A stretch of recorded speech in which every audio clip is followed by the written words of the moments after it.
안녕하세요. 김영로 TV의 날짜 이야기입니다. 자, 오늘은 10월 9일이 되겠습니다. 자, 10월 9일은 뭐 여러분들 잘 아시는 한글날이 이제 되겠어요. 자, 한글날. 우리가 정말 한글이 창제된 것이 이제 세종대왕 때인데 조선왕조 500년을 걸쳐오면서 굉장히 천대받는 그런 문자였죠. 음, 우리가 말하는 것을 그대로 표현할 수 있는 글자였는데 왜 그렇게 천대를 했는지 모르겠습니다. 심지어는 이제 언문이라고까지 이제 표현을 했죠. 언문이라고 하는 것은 하층 계급이나 쓰는 그런 글자다. 이런 뜻을 포함하고 있는 거라고 봐야 될 것입니다. 자신의 것을 아주 비하하고 남의 것을 이렇게 크게 생각하는 것. 바로 그게 이제 사대주의죠. 조선 왕조 500년을 걸쳐 오면서 이제 그런 어떤 의식이 소위 엘리트 계급인 양반 계층의 팽배해 있었다라고 이제 볼 수 있겠죠. 쉽게 말해서 한자같이 이렇게 어려운 거 이런 거를 하는 사람들이 정말 어려운 거를 아는 사람은 이제 소수니까 그 소수의 사람들이 이제 어려운 한자를 배우고 그 어려운 이제 문자를 통해서 이제 자신들이 어떤 정보를 주고받고 그걸 통해서 이제 권력을 쥐고 있고 이제 그걸 획책하려고 이제 했던 거라고 봐야 되겠죠. 어떻게 보면은 권력을 이제 차지하고서 그걸 빼앗기지 않으려고 엄청 아주 사상적 내지는 이제 지식이라는 차원에서 부르주아 계통의 사람들이 이제 한자로 하고 한글을 이렇게 천대해 오지 않았었나 이런 생각을 해봅니다. 더군다나 이제 일제 36년 동안 우리는 또 한글을 쓰지 못하는 그런 정책을 또 우리가 일본 이제 총독으로부터 당했었죠. 예. 정말 그렇게 보면은 참 한글은 이제 우여곡절을 이제 겪으면서 지금의 이제 한글로서 우리들 앞에 떳떳하게 있는 겁니다. 컴퓨터 시대, 인터넷 시대, 뭐 여러분들 스마트폰을 갖고서 문자를 보내보고 그러지만 한글만큼 편안한, 편리한 그런 문자가 없습니다, 사실은. 한글의 위대함을 다시 한번 좀 곱씹어보는 그런 날이 될 것이라고 믿어 의심치 않습니다. 그러면서 오늘 또 무슨 사건이 있었나? 그, 오늘의 소사를 훑어보니까 아웅산 테러가 있었던 날입니다. 83년도였기 때문에 제가 이제 군에서 제대를 해서 취업을 한 지 얼마 안 됐던 때예요. 음, 그때 당시는 이제 10월 9일이 이제 공휴일이었기 때문에 노는 날 이제 회사에 가서 일을 좀 하겠다라고서 이제 출근을 했는데 음, 그날 이제 이 바로 아웅산 테러가 이제 발생을 했습니다. 물론 뭐 북에 의한 소행이죠. 그때 당시에 많은 정부 강요들이 사망을 했습니다. 제가 그때 당시에 듣기로는 상당히 유능한 강요들이라는 그런 얘기를 들었었는데 근데 이제 그때 당시에 이제 전두환 대통령을 목표로 해서 이제 테러를 저지른 건데 음, 이게 뭐 여러 가지 곡절로 사실은 전두환 대통령은 그 순간을 모면을 했죠.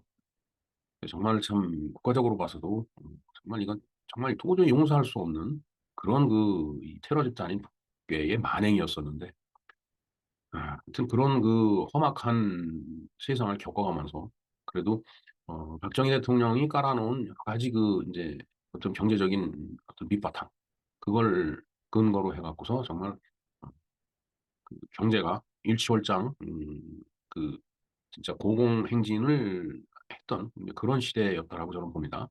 하여튼 물론 이때는 집권 초기였었지만은 아웅산 테러 사건 당일날 어떤 일이 있었고 그다음에 어떤 분들이 희생을 했고 또 그러한 테러를 저지른 북괴 간첩 그러니까 테러리스트죠.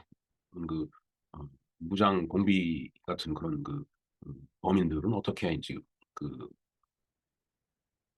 사라져갔는지 이 세상에서 어떤 그런 내용들을 좀 간략하게 알아보는 그런 시간을 갖도록 하겠습니다. 글쎄요, 지금 이 시점에 공산주의자, 간첩, 공비, 뭐 이런 얘기를 하면은 사람들이 시큰둥하는 그런 반응을 보이는 경향이 있습니다. 그러나 사실은 이건 현존하는 위협입니다. 우리가 이러한, 어, 북한이 그동안에 저질러온 이런 만행을 갖다 우리가 절대 잊어서는 안 돼요. 항상 그에 대비를 해야 됩니다. 언제 무슨 일이 일어날지 몰라요. 언제 어느 날 그냥 미사일을 쏴대갖고 그것이 이 대한민국 땅에 떨어질지 정말 알 수 없는 그런 시대예요. 저런 자들한테 우리가 고분고분하면서 돈을 퍼준다고 해서 저런 저자들이 그에 대해서 뭐 그래 너 내가 참 어여쁘게 봐줄게 이렇게 해서 그 만행을 안 저지른다는 보장도 없는 거고 그렇기 때문에 더욱더 우리가 강한 힘을 갖추고 있어야 된다라는 그런 얘기죠. 네. 다행히 요즘 이 안보에 대한 정책이라고 할까? 인제 이런 것들이 상당히 그런 상태로 제자리를 잡아가고 있는 것 같아서 정말 마음 한구석이 좀 든든한 것은 사실입니다. 네. 하여튼 한글날과 아웅산 테러에 대해서 한번 우리가 공부를 해 보도록 하겠습니다.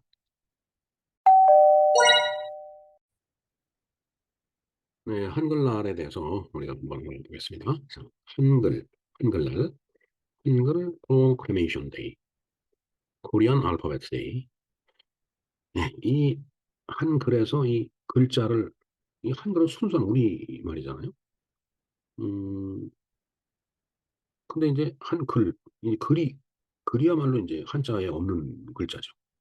그러다 보니까 글문자 밑에 세울자를 넣어 갖고서 이렇게 글이라고 표현을 했네요. 그런 것도 보면 신기한 일입니다. 꼭 이런 식으로 표현을 해야 되는 건지. 이 돌자도 그렇죠. 돌석자 밑에 세울자를 넣어 갖고 그걸 이제 돌같이 이렇게 인제 읽고 그러는데 음 글쎄 뭐 모르겠습니다. 저렇게까지 하는 이유는 모르겠는데 하여튼 뭔가 한자로 표현하려니까 이렇게 인제 하겠죠. 자, 한글을 다룬 한글의 우수성을 널리 알리고 세종대왕이 훈민정음을 창제 및 반포한 사실을 기념하기 위한 목적으로 한글이 반포된 날을 기념일로 지정한 국경일을 말한다. 즉 바로 10월 9 일이 되겠습니다. 10월 9 일을 한글날로 정하여 태극기를 개양하고 법정 공휴일로 지정을 하고 있다라는 얘기죠. 네. 이 한글날에 대해서도 지난해 10월 9 일이었습니다. 방송번 295 번으로 제가 각양날이라고 해서 방송을 해 드린 적이 있습니다. 그러니까 한글날이라고 해서 각야날이라고 정해진 1945년 10월 9 일이네요. 해방되고서 바로 인제 이 한글날을 갖다가 인제 지정을 한 것 같아요. 뭐 이때는 물론 정부는 없었죠. 미군정 상태에서 나름대로 한글을 사랑하고 아끼고 지켜 왔던 분들이 인제 이런 일을 한 것이라고 그냥 보면 되겠습니다. 자, 그런가 하면은 사실은 우리가 그 사이에 좀 잊고 있었는데 10월 9일 날이 이 아웅산 테러가 있었단 말입니다. 아웅산 묘역 테러 사건은 1983년 10월 9일 미얀마의 수도이자 현체 대도시인 양곤에 위치한 아웅산 묘역에서 북해가 미리 설치한 폭탄이 터져 21 명이 사망하고 수십여 명이 부상을 입은 폭탄 테러 사건이다. 그런 얘기죠. 예, 바로 1983년 10월 9 일입니다. 예, 저 때는 제가 그 뭐 그룹이죠. 거기서 그 그러니까 전자통신 관련된 기기를 연구 개발하는 그런 업무를 하고 있었는데 저 때는 이제 10월 9 일이 뭐 지금도 쉬는 날이지만 한동안 그 10월 9 일이 쉬는 날에서 이렇게 배제가 됐었죠. 저 때는 쉬는 날이었었습니다. 근데 이제 쉬는 날 인제 일을 좀 하겠다라고 해서 인제 그 연구소에 나가서 일을 하고 있는데 뭔가 음 건물이 흔들리는 듯한 휘청한 느낌을 받는 순간인데 그때 라디오에서 이 아웅산 테러 이걸 보도를 하더라고요. 제 기억이 정확하다라면은 1983년 10월 9일 날 지진이 있었어요, 지진. 그래서 이 건물이 약간 흔들리는 정도의 그런 지진을 인제 그때 느꼈는데 그때 워낙 이 사건이 커 갖고 어 뭐 온갖 인제 언론 매체가 인제 이 아웅산 테러 사건을 다뤘죠. 예.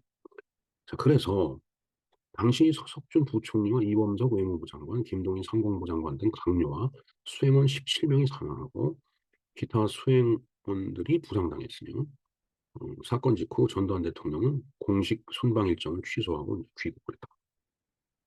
수행원 17 명이니까 나머지 4 명은 뭐 그쪽 어 저기 관계자들이겠죠. 뭐 좀 미얀마 쪽 사람일 수도 인제 있을 겁니다. 음 하여튼 이 내용을 한번 좀 살펴보는 걸로 하겠습니다. 사실은 우리가 너무 지금 북한하고 뭐 이런 얘기를 하면은 뭐 쓸데없는 음 뭐 새로운 뭐 메카시즘이니 뭐니 이런 이상한 얘기를 해 갖고 자꾸 이익을 다물게 만드는데 사실 이 사건은 굉장히 큰 사건이었었죠. 예.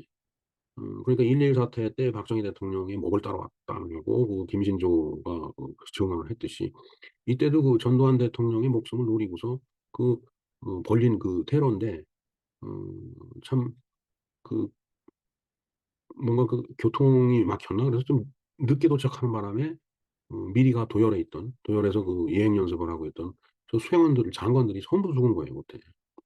아니 생각해 보십시오. 한 강요 중에 음 진짜 한두 명도 아니고, 유능한 강요들이 다 그냥 그때 저기서 같이 숨졌는데, 정말 참 말도 안 되는 얘기죠. 예. 자, 한번 보겠습니다. 미얀마는 당시 전두환 대통령의 동남아시아 오세아니아 순방길의 첫 방문지였으며, 이날은 미얀마의 독립운동가 아웅산의 묘소에 참배 행사가 예정되어 있었다. 예, 아웅산이 이제 독립운동가인데, 그 딸이 아마 미얀마 대통령을 했었죠. 아웅산 수지 여사라고.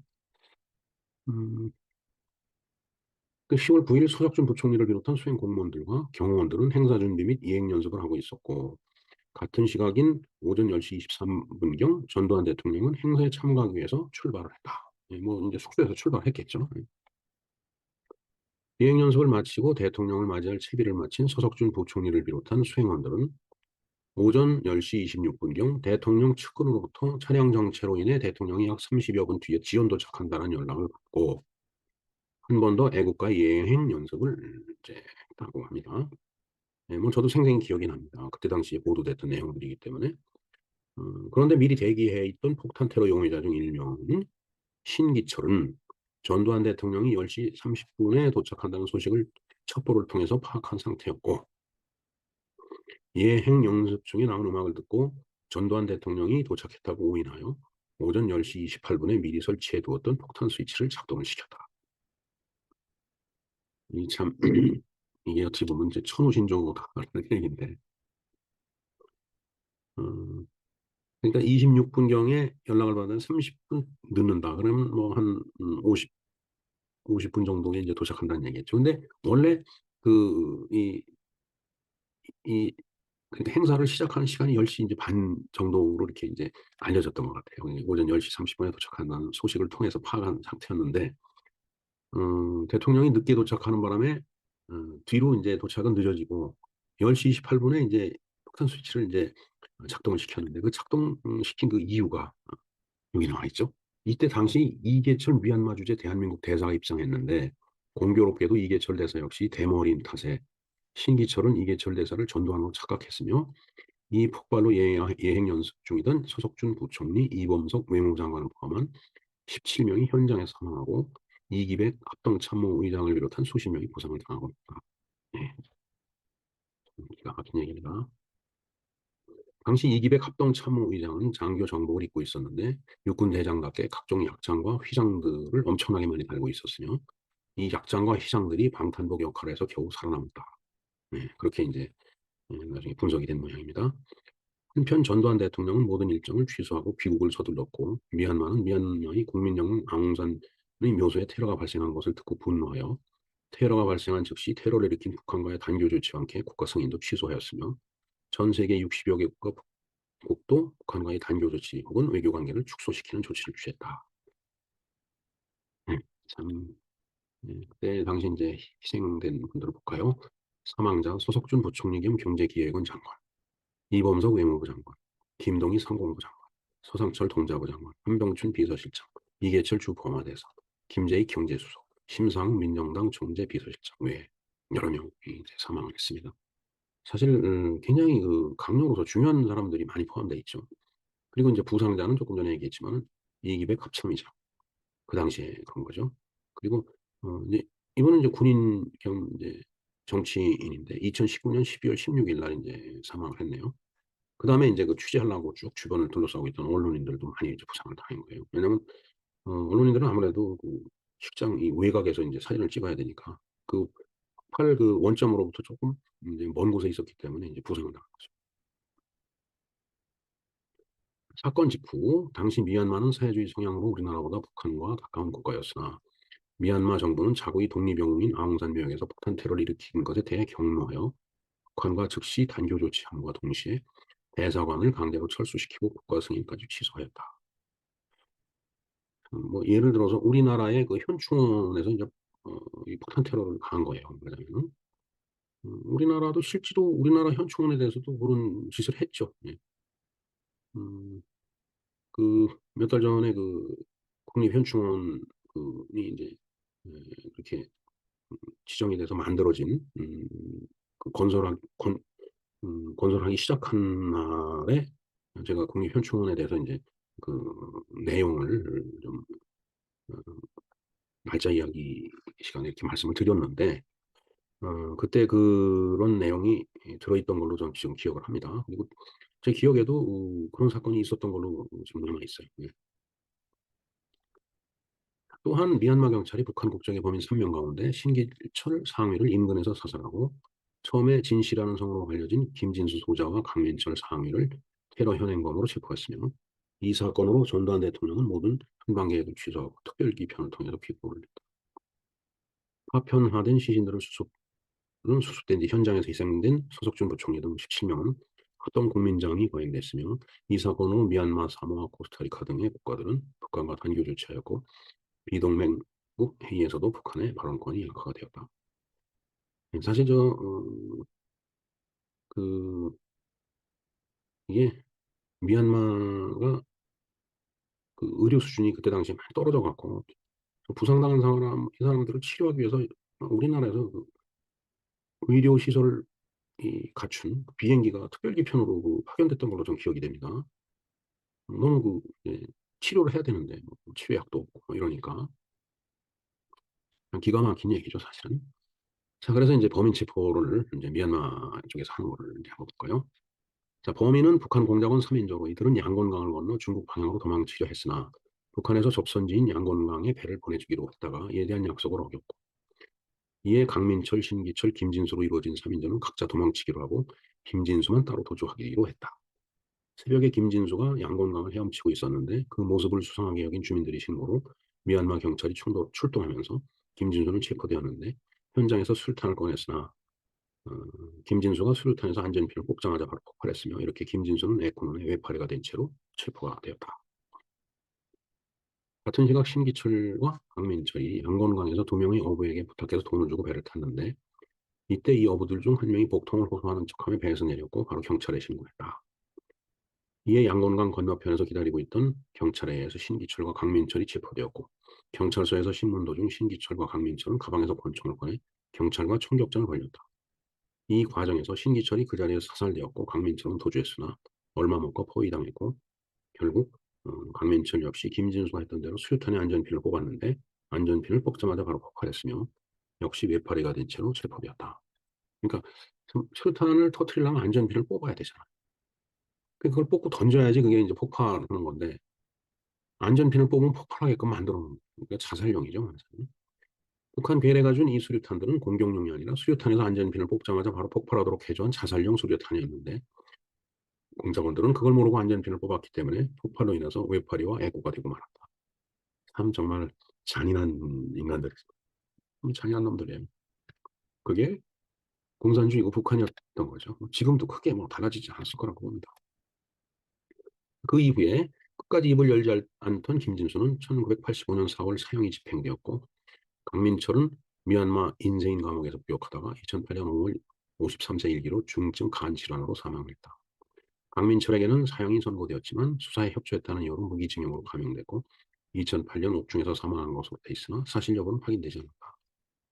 이후 29년간 우리나라 대통령은 미얀마를 방문하지 않았다가 2012년 5월 이명박 대통령이 중국 베이징에서 한중일 정상회담을 마친 후에 미얀마를 방문했고 박근혜 정부 때인 2014년 대한민국 순국사절 추모비가 건립됐으며 가로 9m, 높이 1.5m, 두께 1m 크기이며 제주의 무덤 형식인 산담에서 차관의 미음자로 만들어졌다.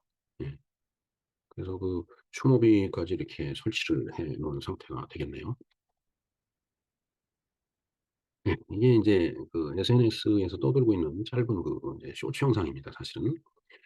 이게 누군가 이렇게 보내서 받아서 보니까 이때 어, 이기백 장군이죠. 예.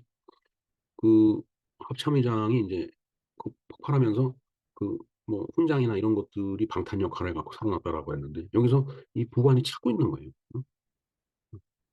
의장님, 의장님 하면서 이제 그 찾고 있는 거죠, 지금. 그래서 이기백 그 의장은 그때 살아났습니다. 예. 그래서 이제 참 둘이 인연이 대단한 거죠, 사실은. 저 상태에서 그 구하기 위해서 이렇게 이제 저기를 뛰어들어서 막 찾고 있는 거 보면 정말 지금 좀 어떻게 보면 이 내용을 이렇게 쭉 우리가 뭐 마치 읽듯이 훑어가듯이 이렇게 그 말씀을 드렸지만 사실은 이 말이 안 되는 얘기입니다. 어떻게 이런 일을 벌일 수가 있어요. 음. 근데 이런 일을 서슴지 않고 한 자들이 바로 북한이에요. 음. 네, 이렇게 항공 테러에 대해서 간략하게 한번 했습니다. 자, 이제 그런가 하면은 2006년 오늘 북한이 첫 핵실험을 실시한 날이 되겠습니다. 저 때는 제가 이제 공직에 있었는데 어 뭐 10월 9 일이니까 쉬는 날 인제 저때 그 지역에서 이제 모여서 체육 행사를 하는데 핵실험을 했다라고 다 얘기돼 갖고서 인제 제가 얘기를 한마디 했어요. 이게 첫 핵실험이었기 때문에 이 핵실험을 해서 이게 말이 되느냐고. 응? 어 "우리가 민족이라는 이름으로 이렇게 살고 있는데 그럼 다 같이 공멸하자는 뜻이냐." 아주 규탄을 했죠. 그랬더니 그때 당시에 사람들 반응이 "아니 체육 행사하는 즐거운 날에 왜 그 북한을 비난하는 얘기를 하냐고." 그래서 제가 오히려 핀잔을 들은 기억이 있습니다. 그러나 결국은 그 핵에 의해서 지금 휘둘리는 상태가 됐죠. 근데 핵을 너무 두려워해서는 안 돼. 핵은 쓰기 위해서 만드는 폭탄이 아니고 쓰지 않기 위해서 만든 폭탄이라는 말이 있잖아요. 그러니까 핵을 갖고 있으면 상대방한테 그냥 위협이 되는 거죠. 그래서 이제 누군가 얘기하죠. 그 핵실험을 핵의 공포를 벗어나려면 우리도 핵을 만들면 된다. 근데 인제 핵을 만들기 위해서 뭐 NPT를 탈퇴하고 그다음에 만일 그렇게 해서 IAEA의 이제 제재를 받죠. 그걸 무릅쓰고서 인제 핵 무기를 개발하면은 이제 국제 제재가 들어올 테고 그러면서 인제 동북아의 어떤 그 세력 균형이 또 균열이 생기고 이 일본 입장이 또 다를 거고 중국 입장이 다를 거고 러시아 입장이 다를 거고 미국 입장이 다를 거고 그냥 그러나 그렇다고 휘둘리면서 살 수는 없으니까 저걸 두려워해서는 안 돼요. 제가 좀 과격한 표현인지 모르지만은 전쟁을 피할 수 없는 운명이라면 전쟁을 해야 됩니다. 저는 그렇게 봐요. 물론 그 전쟁을 수행하는 세대가 누군지는 모르겠어요. 앞서서는 우리 아버지 세대가 수행을 했죠. 6.25 사변이랑. 그 덕분에 우리가 편안하게 이렇게 살고 있는데 우리가 잘못해서 우리 후세가 또 그런 전쟁을 수행을 일을 만들어 놓고 만 겁니다 지금. 그러니까 하여튼 이 문제를 잘 해결을 해야 된다라고 봅니다 저는. 네, 오늘 인제 한글날인데 북한의 만행을 빼고 나면 할 얘기가 별로 없는 날이네요. 그리고 모두에 말씀드렸듯이 이날 지진이 있었던 것 같아요. 지진 기록이 있는지 기상청에 있는지 한번 확인을 해 봐야 되겠습니다. 네, 이상 김영로 TV의 날짜 이야기였습니다. 감사합니다.